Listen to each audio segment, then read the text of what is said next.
नमस्कार आदाब, न्यू विदर्भ स्वदेशी न्यूजमध्ये आपले सर्वांचे स्वागत। मुख्य संपादक अमीन खान यांची रिपोर्ट।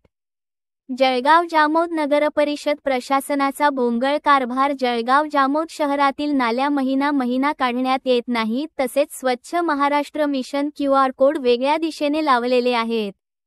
घाण दुसरीकडून दिसते। 1314 कर्मचारी नाली स्वच्छ करणे कामी असून सुद्धा जळगाव जामोद शहरात घाणीचे साम्राज्य पसरलेले आहे।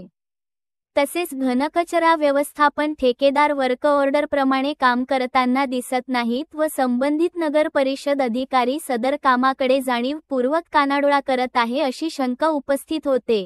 त्यामुळे जळगाव जामोद शहरातील नागरिक भरत असलेला टॅक्स व शासनाचे कोटीच्या कोटी रुपये व्यर्थ वाया जात आहेत। जनतेच्या आरोग्याकडे नगरपालिका प्रशासन दुर्लक्ष करत आहे।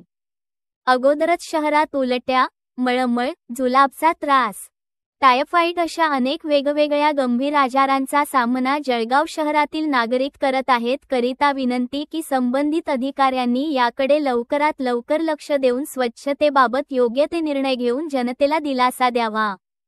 जळगाव जामोद नागरिकांचा आवाहन। जळगाव जामोद नगरपालिका आपली जबाबदारीने काम करावे, अन्यथा लोकशाही मार्ग ही घाणी नगरपरिषद मध्ये आणून टाकण्याचे इशारा।